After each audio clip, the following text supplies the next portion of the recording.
Hello everybody and welcome to the first video for the Real Fly Guy Outdoor Sporting Channel.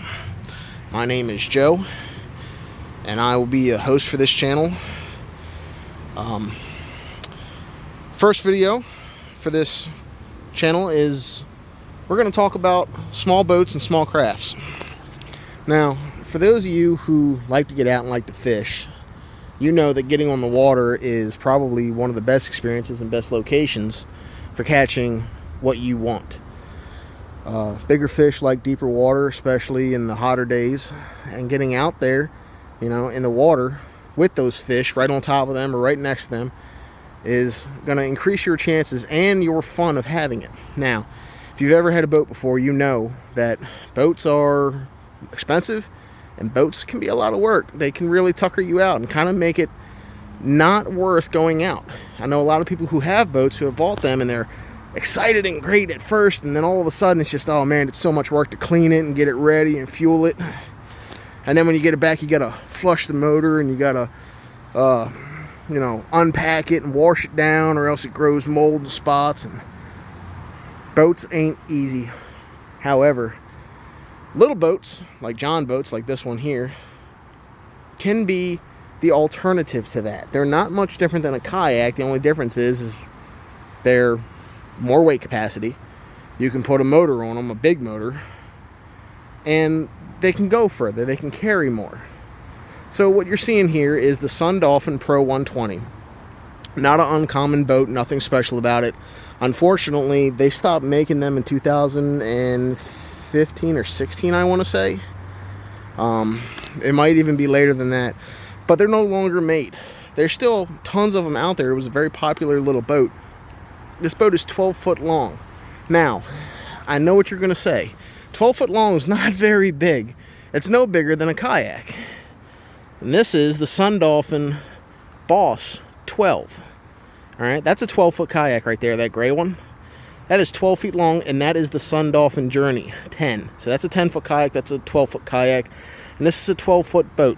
I think the actual measurement for this thing is like 11.6 or 11.8. But the difference is that has a 400 pound capacity. This has a 600 and some odd pound capacity. And that's boat, gear, personnel. So it's 440 pounds of people plus... So I'm sorry, it takes 600 pounds with a 15 horsepower max motor. And this is a 9.9 Merc 2-stroke, so good motor. This is an 89. This is a great little motor for it. But boats, especially these little John boats, can be the bridge between shore fishing and getting a real expensive boat that takes a lot of work, and it's $1,000 every time you decide to go out and fuel it up for a couple hours. And little boats are easy to launch. They're cheaper to launch. They're cheaper to maintain. Ones with outboard engines like this, you can take the engine off and have it serviced somewhere. You don't have to take the whole boat. And there are tons of modifications you can do to this thing. So we're going to go over a few things that I've done. And if you have one of these, please comment down below and tell me some of the modifications you've done, things that you recommend, things that you've seen done, and things that you may not recommend because you found that they don't work so well.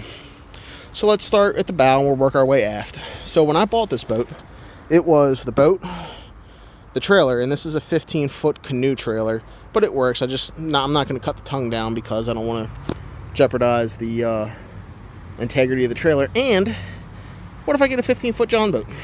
Who knows? I can have one trailer for both.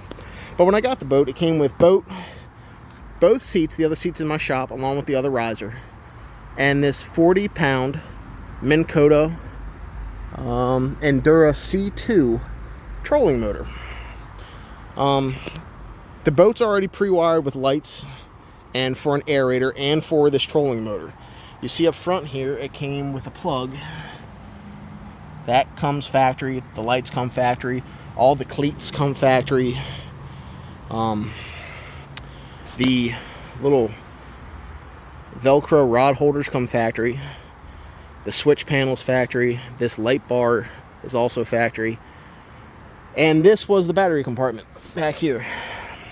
So left side of the boat, This was the battery compartment. You see the old hold downs, and we'll get to why the battery's not here now. You see how I got the wires ran separately. We'll get to that in a little while. It comes with a live well or aerator, which is over here. I don't have my transom saver on there because I just took this thing off the hose from running it, cleaning out the motor. So live well comes with a pump, a little aerator. These have serrations in them, so those blow the water out and create bubbles, which puts air in that water. It has a drain, which is also your fill. So the plug on this compartment goes from the inside. The other two back here at the stern go from the outside. So you'll put a plug there and a plug there from the outside, because you can't get to it from the inside. You can here, but there's no threads. So, comes pre-wired for a trolling motor. It can take up to a 55-pound trolling motor, no problem. You see them here all the time. This is what came with the boat. It works for me, nothing crazy. But the blade is what I've chopped out. This is the Kippawa prop. I did a video on that on one of my other channels. It's a 3-blade, just like the one that came off of it. I'm sorry, this is a 3-blade. What came off of it was the Minn Kota 2-bladed prop. This has more of a thrust ratio. The trade-off is it may consume a little bit more amperage, but the breakers that are on here are rated for a 55-pound thrust, which is going to draw more amps than this one will. So it's perfectly fine. It equals out, and I've never tripped a breaker with it, and I've had this thing at 5, which pulls this boat along very well. Because the boat only weighs slightly over 100 pounds dry with no gear on it. It's a very light boat, but it's a very sturdy little boat. So it's plastic clamshell, top and bottom. Here's where the seam is. It's riveted together, and then it has this little guard on here to keep the water out of it. It has metal stringers going to the back, and it has plywood along with foam inserts. So the boat is sink safe, which means if it fills with water, the foam that's in here will keep it from sinking. I've also added some foam in the front here just for my safety and my own peace of mind. But the transom in the back is plywood, but it also has 2 metal stringers that run to the back to brace it, because with a 15 horsepower motor with all plastic, it would warp the boat. And the transom and the keel, which is the bottom of the boat, is not somewhere you want warpage. You want those to be just as solid as can be for power transfer and for stability and for longevity of the boat. So we have the standard storage compartments. These have little drains in them here. They're just 2 little holes. I've made them a little bit bigger because this is a dirtier compartment. Not too bad. This one is what they advertise as like a built-in freezer. It's got a way big drain on there, which is right there, which you can see the foam, but this is the drain for it. You can plug it off still and fill this thing full of ice and drinks and whatever. Mostly my fishing gear goes in here because I carry those like Plano organizers, and they fit really well in here. So we'll get over to the other compartment. Really long tongue on this trailer. And here's where the battery compartment sits now. Now the reason that I did this is twofold. One, I had to trim the weight of the boat better because I'm a heavy guy. I'm 300 pounds, so I'm no light little cookie for this thing.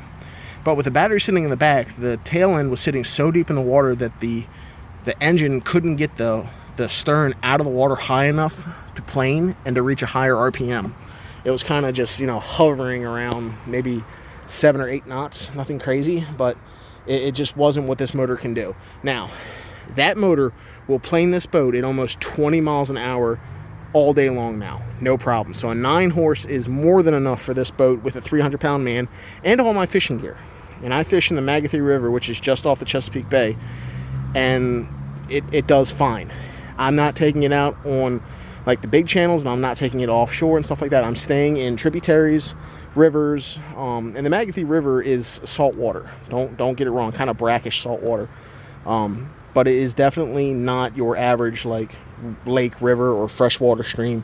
It is a high traffic area. So anyways, so I put the battery up here. I put my own tie downs here, and there is a tube that runs from here back to the battery compartment. Now that tube comes stock with the boat. I did not install that. That comes in here. So if you wanted to move the battery up here for weight trimming and stuff like that, you can. Spare fuel line just in case, because you never know. So you just put the battery up here, which this fits. This is a deep cell. I'm not sure what group size it is. 24 is the group size. Marine battery. So you just run the cables, which these are 10 gauge cables, kind of heavy, same as what's on the back. I think those may even be an 8. But you run it back through here, goes down in there. I just using waterproof connectors, connected the wires to the original wiring, and then just connected it around the side. That way they would be out of the way in case I want to use it, because that's where I keep my life jacket and some other emergency equipment, just in case I need it. It's right there at hand, because I sit on that side of the boat because the tiller is on this side of the engine. I sit on this side of the boat when I ride, trying to be in the center so it stays level. But so this is the battery compartment, and then you saw the old battery compartment back there. Coast Guard says when you're on this thing, you got to have a a fire extinguisher, a life jacket, whistles or signaling devices. If you're out at night, you have to have lights. Any vessel 16 feet and under does not need to have a throwable, but 16 feet and above, you have to have a throwable device, so I don't need one of those. Just different things like that. So some other modifications that I did is I put in some larger rod holders, because fishing in the Chesapeake Bay, I use larger rods for striper and other game fish. So there's 2 on this side, there's 2 on that side, and they'll hold your standard bay rods no problem. I also have the Rapala. This is a magnetic holder. It's for scissors, knives, whatever have you. All of my stuff is either riveted or hard screwed to the boat. I prefer the trifold rivets, because this being a plastic bolt, trifold rivets seem to hold better. You can pull threads out of plastic, but it's hard to pull a tri-thread rivet out, or a tri-pop. So these are for my bungees. I have bungees that run across to this little forward storage area. Anything I put in there is not going to slide back on me when I get up on plane or I accelerate hard. And same back here. That's my gas tank. That's a 3-gallon gas tank. You could get a 6-gallon gas tank for this boat, but it's very hard to find one that will fit because of the seat mounts. They have a little pedestal that hangs down, so it's kind of hard to, I don't know if you can see that too well, it's kind of hard to fit some stuff into there some days, but it's not impossible. So I have 2 3-gallons and a 6-gallon tank that I can run on this thing. I don't run them all at the same time. 3 gallons is more than enough for me all day. So added a flag, because you have to have a flag, and it's a good visual indicator of where you are, especially if you're in a small boat with big waves. You could be in between 2 waves and a boat doesn't see you, but that flag is sticking up, so it might help, it might not. I hope that it does. This is the Scotty mount bait station. It's a bait table. I have it on the Scotty ball swivel, so I can move it around wherever, so I can cut up my worm and all that. It's a little more wiggly than what I want. I might revise that just to make it more sturdy. Might give it like a solid stand-up. I also have 4 Scotty rod holders. These are the Bass Pro brand, but they're made by Scotty. Let's just not bullshit about it. So 1, 2, 3, and 4, so I can fish from all 4 corners of the boat, or anybody who's on there with me will fish from all 4 corners of the boat. Or I can troll. I can put 2 rods up here, and I can troll and watch the rods while I'm trolling to see if I have a hit. The rod holders that I have, I also have risers for them, so I can push them out further and kind of get them away from the boat a little bit. Nothing crazy. My lights are LEDs for power saving, because if you're out in the water, you need to have lights, and you don't want your battery dying on you, especially when you're running the trolling motor for most of the day. So I have LEDs, which are just common automotive bulbs. You can go to any AutoZone and find them.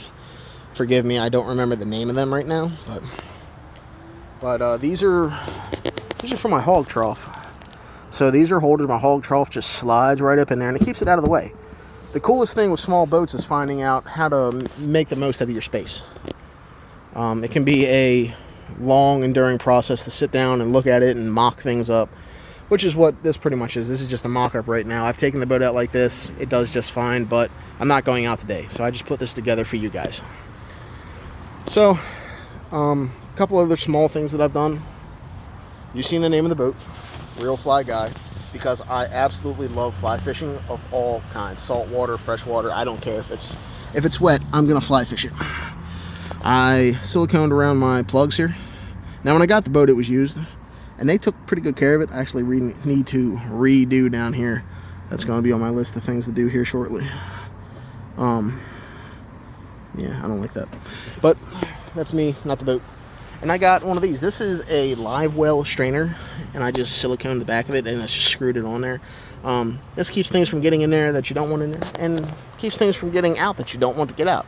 Especially if you have like minnows or small bait in there. That hole is small enough for a minnow to swim out and just be gone. So keep that on there.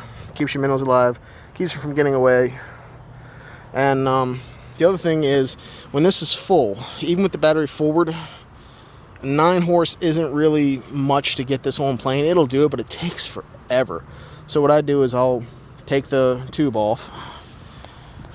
I'll hang it out the back of the boat, and there won't be anything in here. I don't keep fish. I don't really keep fish in here for long, especially if I intend to release them. If I'm doing a tournament or whatever, I keep them, measure them, and then we set them free, or I'll send in my pictures and then set them free. However. But if the fish is freaking out or struggling, I'll keep it in here for a while just so it has a better chance of living. So I'll take the tube off and I'll hang it over the back of the boat. I'll kick the bilge or the aerator on, and it'll just pump it out. And once it gets down to basically where it's sucking air, that'll be more than enough to get the boat back on plane, and it's gone. These are the plugs that you're going to use. I keep tape on mine, and they've got some rubber O-rings down there. Having a trouble finding these right now. Not that these are bad, but I always prefer to have spares. So that's what's going on with that. But these are just some modifications that I've done. There are a ton of things that I'm going to do. I'm actually going to get better mounts. These have the these are the Atwood seats and Atwood risers. I'm going to get the all aluminum Atwood ones because these have the plastic bottoms to them. I don't like those. I like aluminum. I like the strength that it gives me because I'm a big guy. And I'm also going to get the seats with the springs down here. So these are the lock-in ones that they call. It's kind of like a barbette on the end of it where it just locks in. But I don't like those. I just want the aluminum ones. So seat upgrades we're going to do. We got the bungees that we just did for the storage hatches and stuff like that. Underneath of there, you can see there and there. That's for that light, their anchor light. It was supposed to go under there, but I don't put it there because it's got the flag on it. I keep it in my shop because, well, it's the country's flag. You're supposed to respect it. You're supposed to care for it. So I keep it in there. This boat does have 2 breakers. One for the lights and then one for the trolling motor.